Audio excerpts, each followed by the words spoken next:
khososo, sekalipun mereka itu sangat butuh, gitu ya. Sekalipun mereka itu sangat membutuhkan, tetapi manakala sahabat muhajirin itu lebih membutuhkan, maka akan mereka berikan, akan mereka korbankan. Nah, ini yang membuat Allah Subhanahu wa taala sangat senang terhadap apa yang telah mereka lakukan, sampai menjadi latar belakang Allah Subhanahu wa taala menurunkan surah Al-Hasr ayat 9 ini. Wa may yuqassuha nafsihi faulaika humul muflihun. Ya, dan kata Allah, dan siapa yang dijaga darinya dari sifat kikir, ya, kekikiran, maka mereka itulah orang-orang yang beruntung. Ya. Apa yang dilakukan oleh sahabat muhajirin, sahabat ansor ini terhadap sahabat muhajirin ini, dan perlakuan mereka, bagaimana mereka memuliakan tamu, ini menjadi salah satu inspirasi bagi kita semuanya, bahwasanya kenapa kita harus memuliakan tamu. Ya, selain di dalamnya terdapat keutamaan yang Allah Subhanahu wa taala berikan, di dalamnya juga terdapat sebuah interaksi yang baik, sebuah nilai kemanusiaan yang luar biasa, gitu ya. Yang mana di dalamnya memupuk nilai-nilai persatuan, memupuk nilai silaturahim, memupuk nilai-nilai kasih sayang. Ya, yang Allah Subhanahu wa taala sangat mencintainya. Apalagi ya, yang diikat oleh persaudaraan, diikat oleh tali silaturahim, diikat oleh nilai-nilai keimanan. Bahkan dilengkapi dalam hadis yang diriwayatkan oleh muttafaqun alaih, ya, menjadi salah satu indikasi keimanan seseorang. Pada saat seseorang memuliakan tamu, maka sesungguhnya itu menunjukkan sebuah indikasi nilai keimanan yang sangat tinggi yang dimiliki oleh seseorang. Dalam sebuah hadis tadi yang diriwayatkan oleh muttafaqun alaih, hadis ini masyhur, semuanya kita, di antara kita semuanya sudah tahu, gitu ya. Kata Rasulullah sallallahu alaihi wasallam, la yu'minu ahadukum, ya, man kana yu'minu billahi wal yaumil akhir falyakrim daifahu. Ya, barang siapa yang beriman kepada Allah dan hari akhir, maka muliakanlah tamunya. Ini menunjukkan bahwasanya, hadis ini, dalil ini menunjukkan bahwasanya bahwa pada saat seseorang memuliakan tamunya, ini menunjukkan sebuah indikasi keimanan yang tinggi yang dimiliki oleh seseorang. Dan sebaliknya, ya, pada saat orang tersebut buruk perlakuannya terhadap tamu, ini menunjukkan bahwasanya ada indikasi keburukan dari keimanannya. Artinya imannya sangat lemah. Gitu ya. Bahkan dikatakan dalam hadis tadi, tidak dikatakan beriman kepada Allah dan hari akhir, ya, manakala dia tidak memuliakan tamunya. Gitu ya. Dikatakan dia beriman kepada Allah dan hari akhir manakala dia mampu memuliakan tamu-tamunya. Sahabat-sahabat El-Shifa di mana saja berada, maka apabila kita berbicara dengan masalah adab dalam bertamu, maka di dalamnya ada sebuah proses pembelajaran yang harus kita lakukan. Bagaimana perlakuan kita, bagaimana sikap kita pada saat kita bertamu, atau pada saat kita memang menjadi seorang tamu. Maka dalam segmen ini, ya, dalam tema ini, kalau kita berbicara tentang memuliakan tamu, maka dua hal yang harus kita bahas, ya. Bagaimana adab kita pada saat menjadi seorang tamu, dan juga bagaimana adab kita pada saat menjadi tuan rumah, gitu ya. Nah, sahabat-sahabat El-Shifa yang dimuliakan Allah Subhanahu wa taala, yang pertama yang akan kita bahas adalah bagaimana adab kita sebagai seorang tamu. Pada saat kita menjadi seorang tamu, tentunya bukan tanpa sebab, gitu ya. Biasanya kalau kita menjadi seorang tamu itu ada latar belakangnya. Bisa jadi karena kita diundang untuk memenuhi kebutuhan saudara kita, ya, untuk sebuah proses undangan, gitu ya. Biasanya kalau kita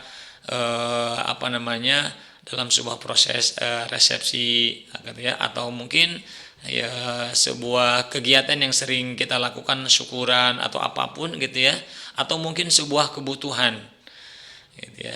Pada saat kita bertamu. Didasarkan pada saat mungkin kita menerima undangan dari saudara kita. Nah, apa saja yang harus kita lakukan pada saat kita bertamu, gitu ya, menjadi seorang tamu. Nah, pada saat kita menjadi tamu dan posisi kita memang diundang, gitu ya, maka yang harus kita lakukan adalah bagi seseorang yang diundang hendaknya memenuhi sesuai dengan waktu, ya, kecuali ada uzur, ya, seperti takut ada sesuatu yang menimpa dirinya atau agamanya. Nah, ini yang pertama yang harus kita lakukan adalah bagaimana kita memperhatikan, ya, sebuah proses undangan pada saat memang kita diundang. Contoh, pada saat kita diundang menjadi tamu dalam sebuah proses resepsi pernikahan, gitu ya. Pada saat kita diundang menjadi resepsi. Nah, keutamaan yang harus kita utamakan, yang harus kita perhatikan adalah bagaimana kita menempati, ya, sesuai dengan apa yang ada di dalam undangan. Atau mungkin secara tidak langsung pada saat kita menerima SMS, main ya ke rumah saya hari apa gitu kan, ya, harinya ditentukan, jamnya ditentukan. Maka adab yang harus kita lakukan adalah bagaimana kita memperhatikan titik mangsa, gitu ya, waktu yang ditentukan oleh orang yang mengundang. Karena bisa jadi dia telah melakukan berbagai macam persiapan. Kalau kita datang tepat pada waktu yang sesuai ditentukan, maka itu akan membuat senang orang yang mengundang, gitu ya. Ini akan menjadi sebuah nilai kebaikan yang luar biasa yang bisa kita lakukan manakala adab ini kita perhatikan. Hal yang pertama adalah bagaimana kita memperhatikan menepati janji sesuai dengan waktu yang telah ditentukan oleh orang yang mengundang, gitu ya. Dalam hadis Rasulullah SAW bersabda, dan yang diriwayatkan oleh Imam Abu Daud dan Imam Ahmad, man du'iya falyujib. Kata Rasulullah SAW, barang siapa yang diundang maka datangilah. Nah, gitu ya. Maka yang menjadi salah satu hal yang utama adalah mendatangi di sini adalah sesuai dengan waktu yang telah ditentukan. Baik itu harinya, waktunya, jamnya mungkin, gitu ya. Maka datanglah sesuai dengan waktu yang ditentukan. Itu akan lebih baik, gitu ya.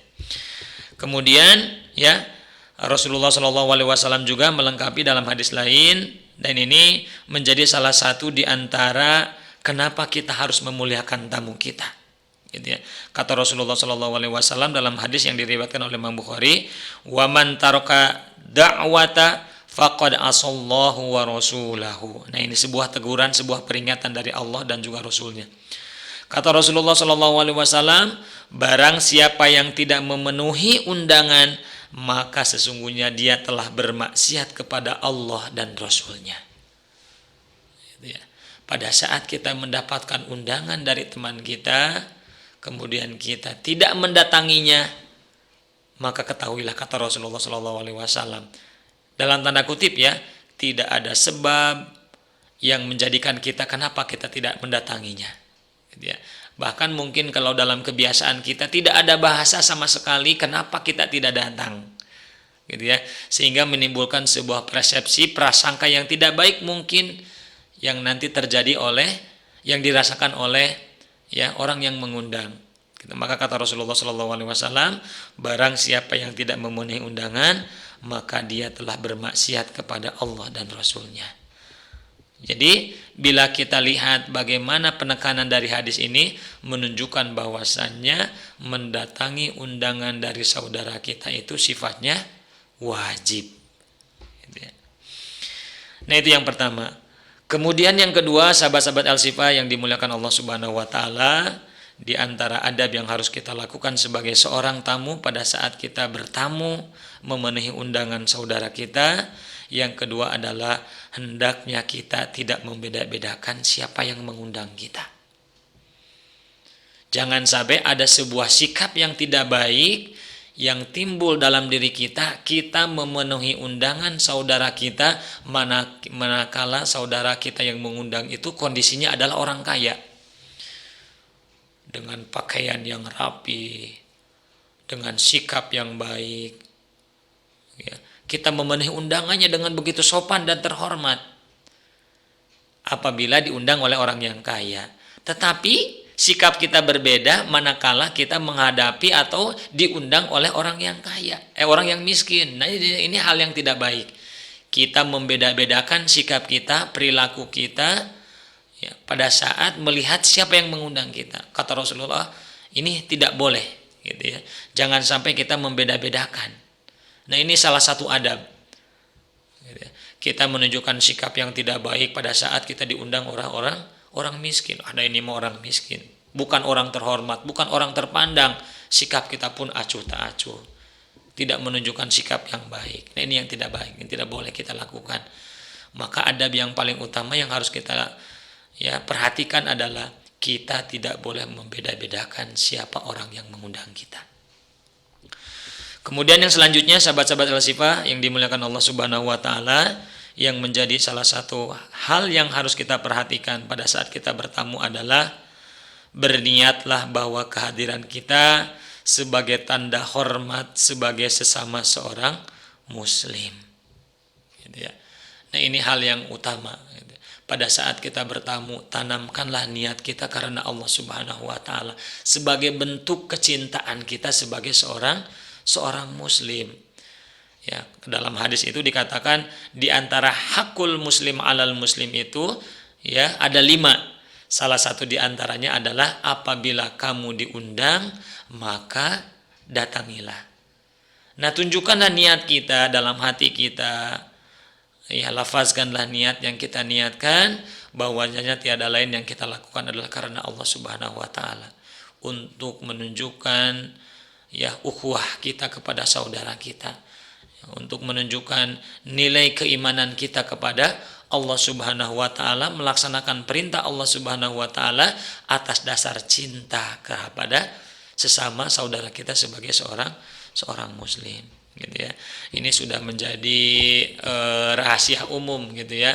Sudah tidak usah diingatkan lagi. Ya, tiada lain niat yang kita lakukan lurus karena Allah Subhanahu wa taala yang didasari karena cinta terhadap sesama muslim. Kemudian sahabat-sahabat Al-Sifah yang dimuliakan Allah Subhanahu wa taala, selanjutnya yang keempat, adab yang harus kita perhatikan pada saat kita bertamu adalah masuk dengan seizin tuan rumah. Begitu juga segera pulang setelah selesai maksud dan tujuan kita, atau memakan hidangan yang dihidangkan oleh tuan rumah. Gitu ya. Nah, atau mungkin kecuali tuan rumah menghendaki supaya kita tinggal bersama mereka. Gitu ya. Nah, ini hal yang harus kita perhatikan. Jangan sampai kita bertamu selonong boy, kalau bahasa yang sering kita dengar, gitu ya, tanpa izin. Ya, padahal memang sekalipun kita diundang, ini mah udah diundang, gitu kan, tanpa izin, tanpa apa-apa kita langsung masuk tuh rumahnya. Nah, ini harus kita perhatikan. Adab-adab yang utama harus kita perhatikan. Ya, kita bertegur salam terlebih dahulu, gitu kan, meminta izin. Ya, jika memang diizinkan oleh tuan rumah maka segera kita masuk, kemudian menyampaikan apa yang menjadi maksud dan tujuan kita. Dan yang utama adalah tadi, pada saat tuan rumah menyuguhkan makanan, maka karena di dalamnya terdapat kebaikan dari Allah Subhanahu wa taala, pada saat kita menyantap hidangan, dalam sebuah hadis ya, Rasulullah Shallallahu alaihi wasallam bersabda, pada saat kita bertamu itu, maka sesungguhnya Allah Subhanahu wa taala telah memberikan 1000 rahmat bagi kita. Gitu ya. Allah Subhanahu wa taala telah menyiapkan 1000 rahmat bagi kita. Gitu ya. Kemudian Allah Subhanahu wa taala akan menghapus dosa-dosa kita.